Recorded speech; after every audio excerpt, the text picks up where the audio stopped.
So this is going to be my 2025 desk setup tour, and I just wanted to show you guys what peripherals and main components I've been using to drive my daily work as well as my entertainment.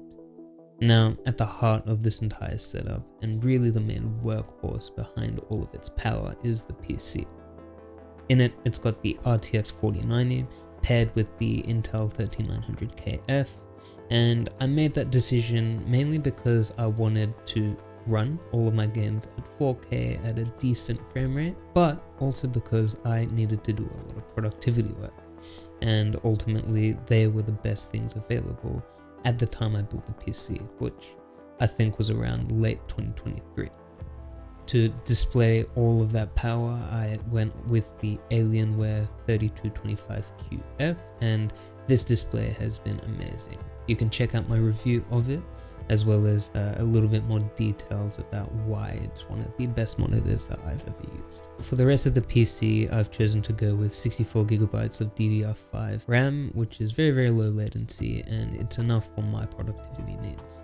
On top of that, I've gone with very fast SSDs and a overkill power supply with 1200 watts, 80 plus platinum rated. The main reasoning behind that decision was because I wanted to future-proof this PC. While I plan to make GPU upgrades later down the line, I don't really think I will be changing every single component of the PC, so I'd rather have just the main components stay as long as they can. With every entertainment system, I think you need quality audio to really boost the immersion and the enjoyment of it all. What I have is the Edifier 1280 BT speakers next to my monitors here, and they sound absolutely amazing, especially for the price point. I mean, I can't believe the sound that they produce. The basses are very heavy and you can really feel it if you're sitting pretty close to it, but it doesn't drown out any of the mids or the highs. You can feel the details within each of the frequencies, and overall it just makes for a very pleasant experience. When I don't feel like disturbing the neighbors or waking up my parents in the middle of the night, I'll be using the Sony WXM5s, and these have served me wonderfully. They're a great piece of travel hardware as well, and ultimately I think it still delivers an excellent entertainment experience at the desk here. Later on I might consider getting some studio monitors that are more accurate in terms of the sound quality, but for now these are completely fine. I did run into some issues with the cups here, so you can see I've added my own custom ones in, and I think they suit the aesthetic quite well. Up until recently, I was just using a random keyboard that I won in a spin the wheel prize, but recently I've decided to upgrade to the Owler F75, and honestly this thing has been amazing. I mean, the sound that it produces with every keystroke is very ASMR inducing, and it's just an overall pleasant experience. It has a very soft actuation pressure, and that means that typing on it is just more smooth, and I think that helps my productivity as well. It makes me want to type on it even more. Along with the keyboard, I've been using the Razer DeathAdder Elite. This is the very first version that's come out. It is wired, but this thing is a timeless masterpiece. It serves all of my needs, and while it is falling apart now, I don't see myself upgrading from this mouse anytime soon, just because I'm not as into the competitive gaming as I once was.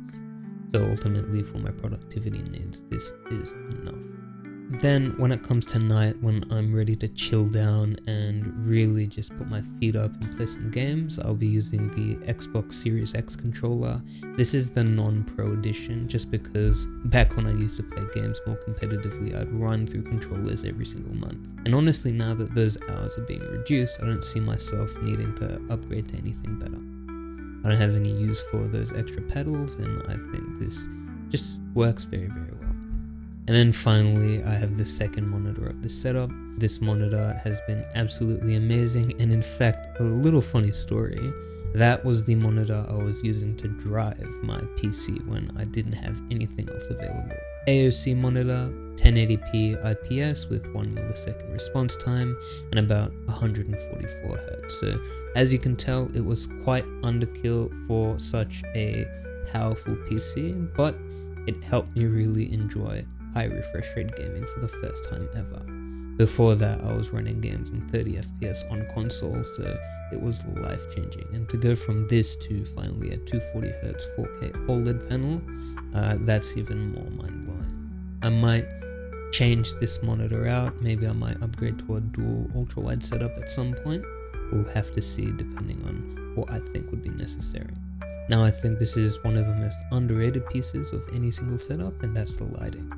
I've been using some Amazon branded light as the monitor light bar, and it's been absolutely amazing. It reduces my eye strain at night, especially when I'm studying late or just trying to watch some videos.